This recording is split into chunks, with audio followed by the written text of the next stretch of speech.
Study 91 के official YouTube channel में आप सभी विद्यार्थियों का मैं जीएस फैकल्टी जेपी सर हार्दिक स्वागत अभिनंदन वंदन करता हूं। और आज की बायोग्राफी की क्लास उस महानुभाव को समर्पित है, उस महापुरुष को समर्पित है जिन्होंने अंग्रेजों के यहां नौकरी भी किया और अंग्रेजों के खिलाफ युद्ध का संघनाद भी किया। इस महापुरुष को जापान सरकार के द्वारा order of the rising sun के सर्वोच्च नागरिक पुरस्कार से सम्मानित भी किया गया और आजाद हिंद फौज के प्रणेता वो महापुरुष थे जिनका वर्ष 2024 में 138वीं जयंती मनाई जा रही है। जी हां, रास बिहारी बोस जिनका जन्म 25 मई 1886 को हुआ था बंगाल के बर्धमान में और इनकी मौत जापान में हुई थी। जिंदगी के अंतिम दिनों में इन्होंने जापान की नागरिकता स्वीकार कर लिए थे। ऐसा इन्होंने क्यों किया? ऐसा क्या वजह हो गया जिसके वजह से इनको हिंदुस्तान छोड़ना पड़ा और जापान में शरण लेनी पड़ी? इन तमाम बिंदुओं पर हम लोग चर्चा करेंगे और इस महापुरुष को न सिर्फ याद करेंगे बल्कि अपनी आने वाली परीक्षाओं में इनसे बनने वाले प्रश्नों को भी मजबूत करेंगे। अभी मैंने बताया कि इनका जन्म किसका, रास बिहारी बोस जी का जन्म जो है कब, 25 मई 1886 को। कहां पर हुआ था? तो आप कहेंगे इनका जन्म बंगाल, कहां पर? बंगाल के बर्धमान नामक जो है जगह पे, आज भी ये जिला है, वहीं पर इनका जन्म हुआ था। इनके पिता का नाम जो है विनोद बिहारी बोस था। क्या नाम था? विनोद बिहारी बोस। विनोद बिहारी बोस इनके पिताजी थे और इनकी माताजी का नाम था क्या? भुवनेश्वरी देवी। इनकी माताजी का नाम जो है भुवनेश्वरी देवी था। किसकी माताजी का नाम? रास बिहारी बोस की माताजी का नाम। और इन्होंने, मैंने बताया कि ईस्ट इंडिया कंपनी के खिलाफ भी काम किया और ईस्ट इंडिया कंपनी के तो नहीं कह सकते हैं, ईस्ट इंडिया कंपनी का शासन व्यवस्था 1858 के बाद समाप्त हो गई थी। ब्रिटिश गवर्नमेंट के अधीन नौकरी भी किया और ब्रिटिश गवर्नमेंट के खिलाफ जो है क्रांतिकारी घटनाओं को अंजाम भी दिया था। लिपिक यानी हेड क्लर्क की इन्होंने जो है नौकरी किया था। कहां पर? वन अनुसंधान संस्थान, वन अनुसंधान संस्थान, वन अनुसंधान संस्थान कहां पर? जी हां, देहरादून में। देहरादून में इसकी स्थापना कब हुई थी? आप कमेंट करके जो है बता सकते हैं। यह संस्थान आज भी अपने उसी स्वरूप में अपने काम को अंजाम दे रहा है। लेकिन रास बिहारी बोस जो कि इसी संस्थान में जो है काम करते हुए, नौकरी करते हुए, न सिर्फ जो है भारत में युगांतर उस समय की क्रांतिकारी जो है संस्था थी अभिनव भारत, जिसका टैगलाइन ही था खून का बदला खून, जिसकी स्थापना वीर सावरकर के द्वारा जो है किया गया था। जतिन, बाघा जतिन से मुलाकात के बाद जो है इन पर सबसे अधिक जो है प्रभाव पड़ा और नौकरी करते हुए ही इन्होंने रूस के कुछ जो है उस वहां के क्रांतिकारियों से न सिर्फ संबंध स्थापित किया बल्कि रूस के रास्ते जो है रूस से जो है इन्होंने भारत में बम मंगवाया अफगानिस्तान के रास्ते। और उसका जो है मूल उद्देश्य था क्या? हिंदुस्तान से ब्रिटिश सत्ता को जो है उखाड़ फेंकना। उन दिनों खून के बदला खून संस्था के द्वारा जारी की जाने वाली जो पत्रिकाएं थी, जिसमें एक लेख प्रकाशित हुआ था क्या? सपोलों को मारने से बेहतर है सांप को मार दो, न रहेगी बांस न बजेगी बांसुरी। यानी अंग्रेज अधिकारियों को मारने से बेहतर है वायसराय को ही जो है उड़ा दो, तब भी मौत की सजा होगी और ऐसे भी मौत की सजा होगी। उस लेख को पढ़ने के बाद जो है ये काफी प्रभावित हुए और वायसराय को ही उड़ाने का प्रबंध कर लिया और उस काम को अंजाम दिया। वो अलग बात थी कि रेलवे लाइन को उड़ाया गया, लेकिन जो है उसमें सफलता मिली नहीं। इन बिटवीन 1908 का जो अलीपुर केस हुआ था, कब? वर्ष 1908 में, जिसके मुख्य अभियुक्त जो है कौन थे? तो आप कहेंगे कि अरविंद घोष थे। कौन? अरविंद घोष। अरविंद घोष। और अलीपुर आज भी जगह जो है कलकत्ता में पड़ती है। यहां पर ब्रिटिश गवर्नमेंट के लोगों ने छापा मारा और 29 लोगों को गिरफ्तार किया। हालांकि वहां ऐसा कुछ भी नहीं था जैसा आरोप लगाया गया, लेकिन वहां पर अवैध रूप से बम और हथियार बनाने का जो है आरोप लगा करके 29 लोगों को गिरफ्तार किया गया। उसमें रास बिहारी बोस की भी भूमिका संदिग्ध थी। हालांकि ये गिरफ्तार नहीं हुए, लेकिन ब्रिटिश गवर्नमेंट के जो है अब रडार पे आ चुके थे। इसीलिए अलीपुर केस के वजह से ही इन्होंने बंगाल को जो है छोड़ दिया और बंगाल को छोड़ करके और कहां पर कूच किया? जी हां, ये चले आए संयुक्त प्रांत में। उन दिनों उत्तर प्रदेश को जो है संयुक्त प्रांत कहा जाता था और संयुक्त प्रांत का ही तब जो है हिस्सा उत्तराखंड हुआ करता था। उत्तराखंड तो उत्तर प्रदेश से वर्ष 2000 ईस्वी में अभी अलग हुआ है। देहरादून में इन्होंने वन अनुसंधान संस्थान में अपने जो है एक करीबी रिश्तेदार के प्रयासों से जो है इनको नौकरी मिल गई। नौकरी भी करने लगे, लेकिन क्रांतिकारी घटनाओं से भी जो है इनका वास्ता रहा। और जब प्रथम दिल्ली दरबार का आयोजन किया गया, दिल्ली में किया गया, भारत की राजधानी को दिल्ली स्थानांतरित करने का फरमान जॉर्ज फिफ्थ के द्वारा जो है सुनाया गया। उसी समय इन्होंने तत्कालीन वायसराय लॉर्ड हार्डिंग को जो है बम से उड़ाने का प्लान किया और 23 दिसंबर वर्ष 1912 ईस्वी को, कब?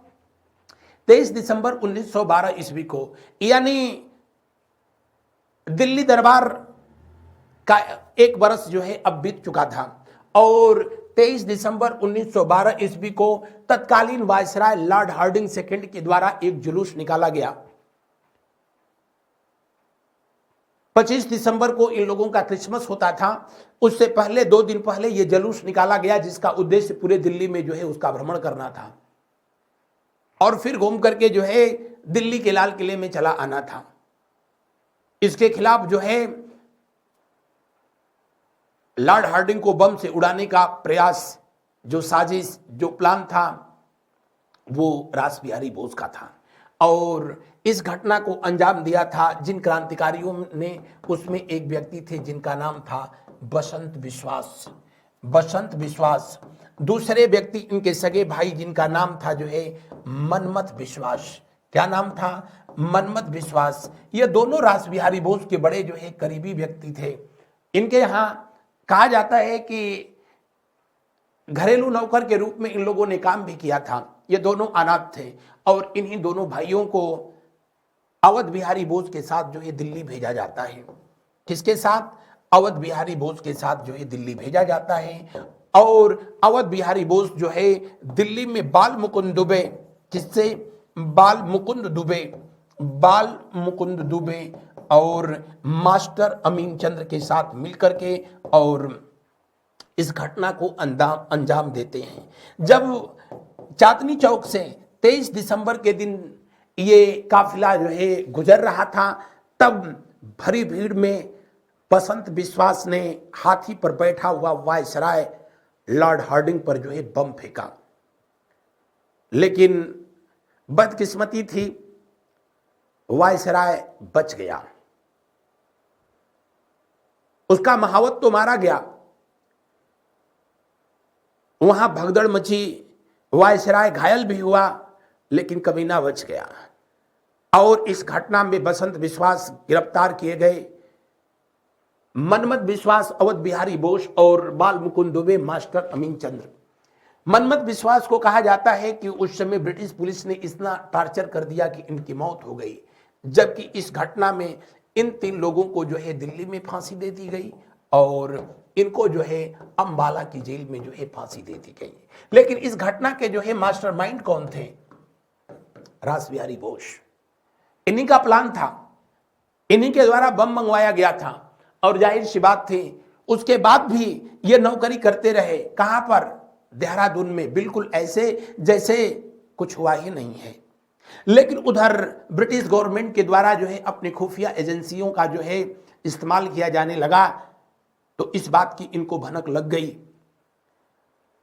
खुफिया एजेंसियों के द्वारा जब जो है इनको भी समन भेजा गया, इनको भी उपस्थित होने का आदेश दिया गया, तब इनको लग गया कि नहीं, अब यहां रहना सही नहीं है। इसलिए रास बिहारी बोस अपना नाम जो है बदल दिए, प्रेमनाथ टैगोर।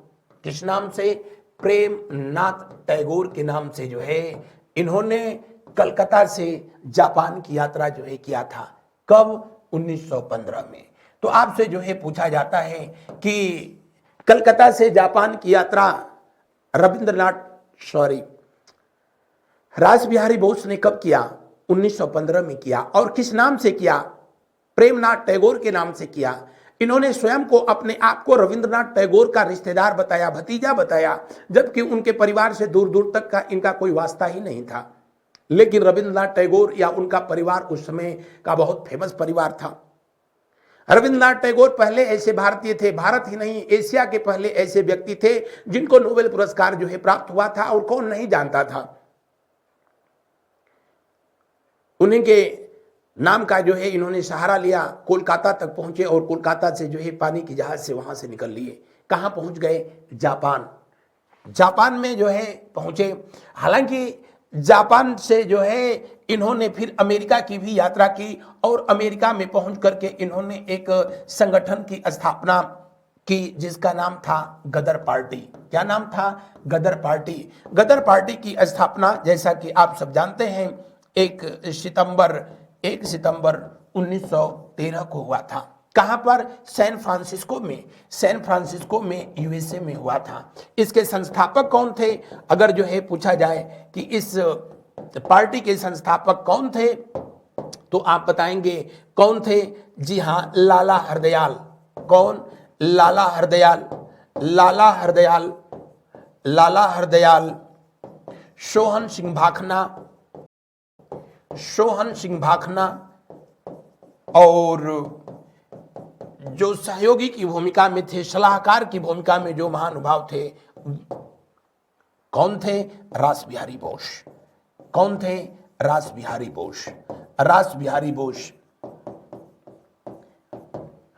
बिहारी बोस। कहा जाता है कि गदर पार्टी, जिसको कि पहले वहां पर फ्री हिंदुस्तान एसोसिएशन के नाम से, फ्री इंडिया हिंदुस्तान एसोसिएशन के नाम से जाना जाता था, और उसी का एक समाचार पत्र था जिसका नाम था गदर। लेकिन गदर समाचार पत्र को जो है उस संगठन से अधिक वहां पर जो है नाम था, लोग जानते थे।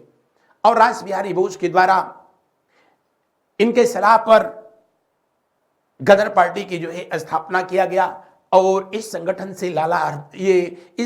से जो है रास बिहारी बोस भी जुड़ गए।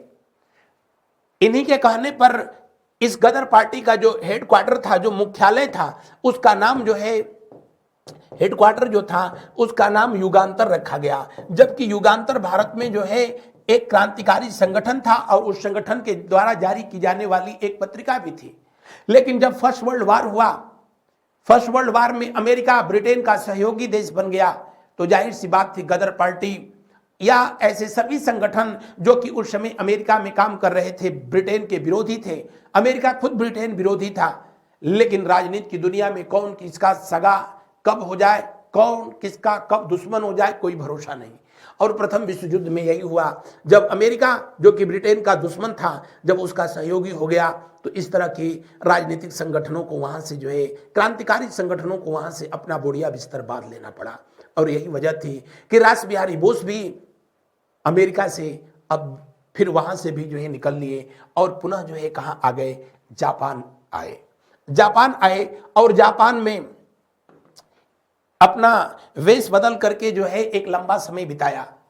हालांकि अब ब्रिटिश गवर्नमेंट को इस बात की जानकारी हो गई थी कि लॉर्ड हार्डिंग पर जो बम फेंका गया था उसके लिए कौन सा व्यक्ति जिम्मेदार था, और इसीलिए ब्रिटेन की सरकार जो है जापान की तब जो है सरकार से इनके प्रत्यर्पण की भी बात किया था। लेकिन जापान में भी जो है वहां पर ये अपना पहचान बदल करके और स्थान बदलते रहे और अंततोगत्वा वर्ष 1918 में, कब 1918 में इन्होंने जापान की ही एक महिला थी, एक लड़की जिसका नाम था जो है तोशिको। क्या नाम था? तोशिको। तोशिको। कहा जाता है कि तोशिको के घर पे ये पहले एक किराएदार के रूप में जो है रहना शुरू किए और बाद में इन्होंने तोशिको के प्रति जो है इनका आकर्षण बढ़ा और कुछ ज्यादा ही बढ़ा। इतना ज्यादा बढ़ा कि ये जो है इसी के वजह से इन्होंने जापानी भाषा सीख लिया। मोहब्बत ऐसी चीज ही होती है, कहा गया है प्यार ने इंसान को क्या क्या बना दिया, किसी को कभी किसी को कातिल, किसी को पागल बना दिया।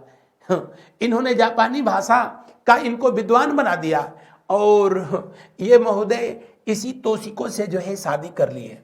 कौन? रास बिहारी बोस। और इन्होंने 17 पुस्तकें लिखी। किस भाषा में? जापानी भाषा में, जबकि इनको पहले से जापानी भाषा जो है नहीं आती थी। इतना ही नहीं, रामायण, रामचरितमानस का जो है, रामायण का जो है जापानी भाषा में अनुवाद भी किया था। तो किसने किया? आपसे पूछा जाता है जापानी भाषा में अनुवाद, ट्रांसलेशन जो है किया किसने? जी हाँ, रास बिहारी बोस ने ही किया था। तोशिको से इन्होंने शादी कर ली और इस तरह से तोशिको अपने माँ बाप की जो है इकलौती संतान थी, तो वहां पर इनको प्रॉपर्टी भी मिली और जापान की नागरिकता भी प्राप्त हो गई। किसको? रास बिहारी बोस को।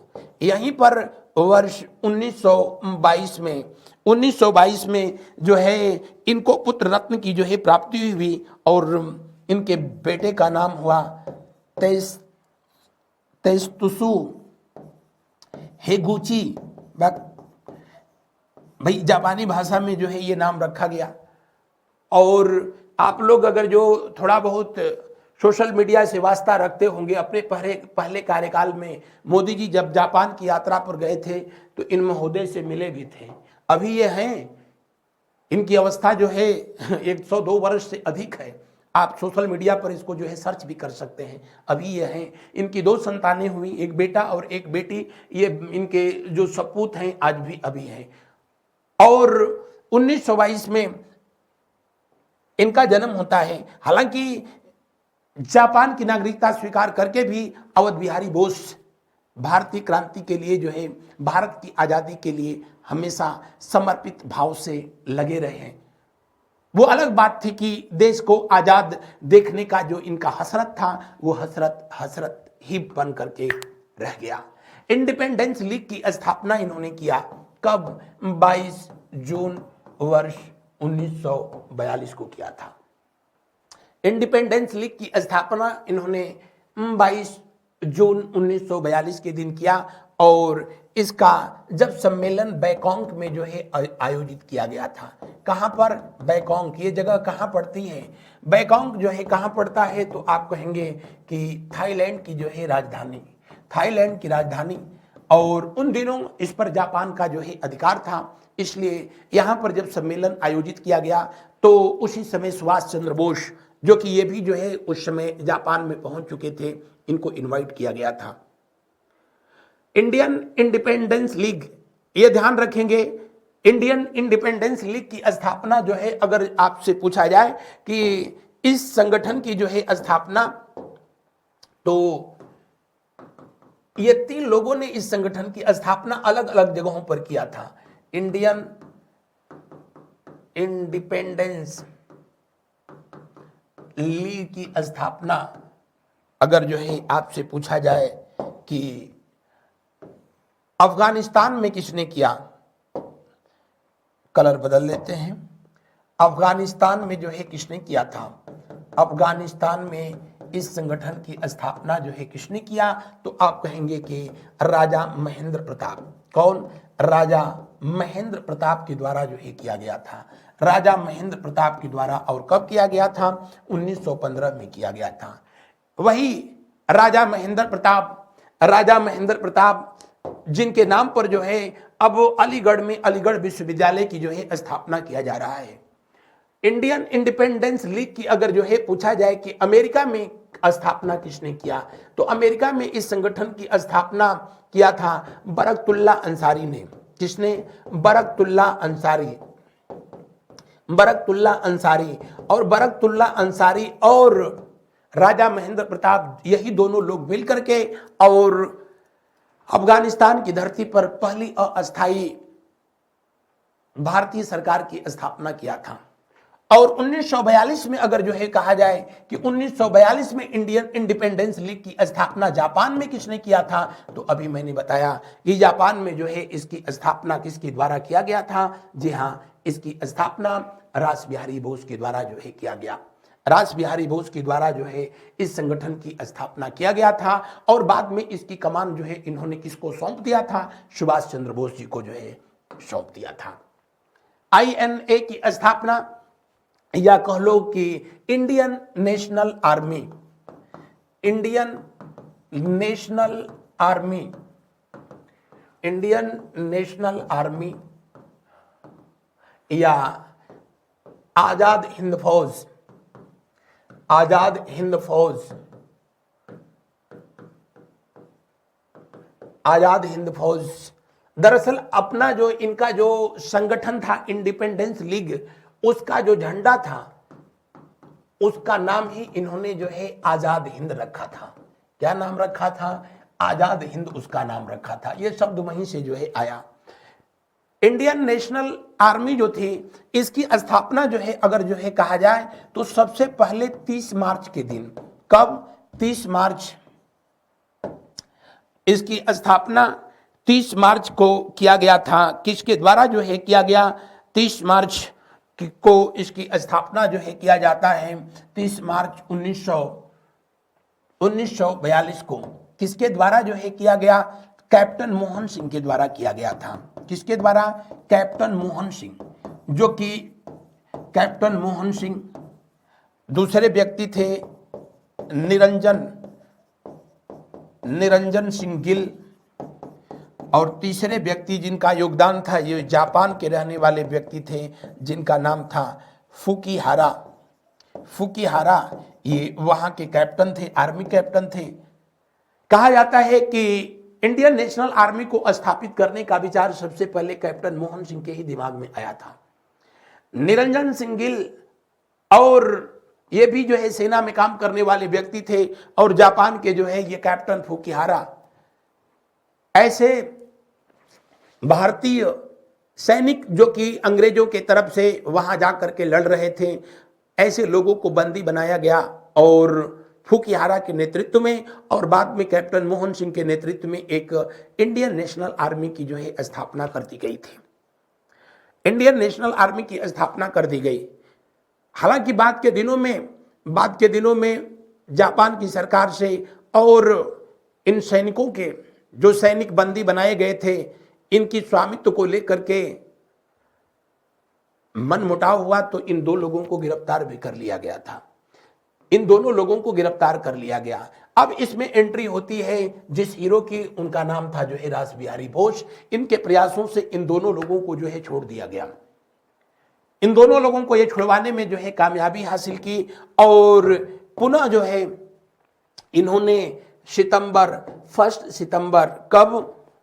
1 सितंबर 1942 को इस संगठन की जो है यानी इंडियन नेशनल आर्मी की जो है फिर स्थापना कराई। और जब बैंकॉक वाला जो है सम्मेलन हुआ था तो उस सम्मेलन में इसका कैप्टन इन्होंने उस समय के सबसे तेज तर्रार व्यक्ति जिनका नाम था नेताजी सुभाष चंद्र बोस, उनको सौंप दिया था। और इस तरीके से जो है आजाद हिंद फौज, आजाद हिंद सरकार की स्थापना हुई। 21 अक्टूबर 1943 को आगे चल करके सिंगापुर में आजाद हिंद सरकार की स्थापना किया जाता है सुभाष चंद्र बोस के द्वारा। वहां पर रास बिहारी बोस भी उपस्थित रहे थे और वहीं पर दिल्ली चलो का नारा दिया गया। तुम मुझे खून दो मैं तुझे आजादी दूंगा। यह नारा भी सुभाष चंद्र बोस के द्वारा जो है दिया गया था। न्यू एशिया समाचार पत्र, न्यू एशिया समाचार पत्र कहां पर? जापान में। किसके द्वारा जारी किया गया था? रासबिहारी बोस के द्वारा। गदर समाचार पत्र, गदर समाचार पत्र ये इनके द्वारा जो है यहां ये सहयोगी की भूमिका में रहे थे। सैन फ्रांसिस्को में यूएसए में जो है जारी किया गया था। माई स्ट्रगल फॉर इंडिया नामक पुस्तक की माई स्ट्रगल फॉर इंडिया नामक पुस्तक की लेखन कार्य भी किया था। कौन? रासबिहारी बोस ने। लेकिन ये आजाद भारत का जो इनके मन में सपना था, उस सपना को जो है साकार होते नहीं देख पाए। जनवरी 1945 में इनका देहावसान हो गया था। बहरहाल रासबिहारी बोस से संबंधित कुछ प्रश्न। रासबिहारी बोस ने निम्न में से किस संगठन में लिपिक की नौकरी की थी? ब्रिटिश भारतीय रेलवे, ब्रिटिश भारतीय सेना, वन अनुसंधान संस्थान या कृषि अनुसंधान संस्थान? तो वन अनुसंधान संस्थान देहरादून में इन्होंने कहां पर? देहरादून में। कहां पर? देहरादून में इन्होंने लिपिक की नौकरी जो है किया था। तो दिए हुए प्रश्न में कौन सा विकल्प सही होगा? तीसरा विकल्प सही होगा। अगला प्रश्न, रासबिहारी बोस ने जापान की नागरिकता पाने के लिए किससे शादी किया था? तोशिको के साथ शादी किया। ये इनके जो है पुत्र थे, हैं अभी। कोकोशोमा ये इनकी सासुमा थी और आइजोसोमा ये इनके जो है फादर इन लॉ यानी जो है इनके ससुर जी थे। कहा जाता है कि इन दोनों लोगों के यहाँ एज ए किराएदार जो है ये रहने के लिए गए और ऐसे रहे कि फिर जमाईदार बन गए थे। रामचरितमानस का जापानी भाषा में अनुवाद किसने किया था? रासबिहारी बोस। रासबिहारी घोष नहीं, रासबिहारी घोष दूसरे व्यक्ति थे। रासबिहारी बोस। और न सिर्फ इन्होंने जापानी भाषा में अनुवाद किया बल्कि 17 पुस्तकों का रचना भी जो है इन्होंने लेखन कार्य भी किस भाषा में किया? जापानी भाषा में किया था। रासबिहारी बोस जापान किस नाम से पहुंचे थे? प्रेमनाथ टैगोर, रामनाथ टैगोर, रासबिहारी टैगोर या देवनाथ टैगोर? प्रेमनाथ टैगोर के नाम से, पीएन टैगोर के नाम से ये पहुंचे थे और वहां पर ये अपने आप को रविंद्रनाथ टैगोर का रिश्तेदार बताया था, क्योंकि रविंद्रनाथ टैगोर या उनके परिवार को तब जो है पूरा दुनिया जानती थी, जापान में भी लोग जानते थे, क्योंकि रविंद्रनाथ टैगोर भारत ही नहीं एशिया के पहले नोबेल पुरस्कार विजेता व्यक्ति थे। लॉर्ड हार्डिंग बम कांड योजना कब तैयार किया गया था? 1912 में तैयार किया गया था, जिसके लिए इन्होंने रूस से बम मंगवाए थे, लेकिन वो बम ऑलरेडी जो है कुछ डिफ्यूज थे यानी डेड बम थे और उसमें कुछ बम जो अच्छे भी थे वो इतने अच्छे नहीं, इतने सही निशाने पर नहीं लगे ताकि वायसराय का काम समाप्त किया जा सके। रासबिहारी बोस निम्न में से किस संगठन से संबंधित नहीं थे? Yugantar, Ghadar, Indian National Congress, Indian National Army? Indian National Army से भी संबंधित थे। गदर की भी स्थापना में इनका योगदान था। युगांतर संगठन से भी संबंधित थे, लेकिन चूंकि ये नौकरी करते थे उन दिनों और सरकारी नौकरी करने वाले लोगों को उस समय तक जो है कांग्रेस का जो है सदस्य बनने पर प्रतिबंध था, इसीलिए हालांकि इंडियन नेशनल कांग्रेस के बहुत से जो है कॉन्फ्रेंस में, सम्मेलन में उपस्थित रहे, लेकिन लीगल तरीके से कभी भी जो है इसका ये सदस्य नहीं बने, इसीलिए दिए हुए प्रश्न का तीसरा विकल्प जो है सही है। जनवरी 1945 में इस दुनिया को अलविदा कह गए कौन? रासबिहारी बोस। तो ये था आज का जो है सेशन। आप लोग अपने बहुमूल्य विचार जो है कमेंट करके जरूर बताना। मेरे साथ बने रहने के लिए आप सबका थैंक यू, धन्यवाद। गुड नाइट, शुभ रात्रि, शुभ रात्रि, शुभ रात्रि।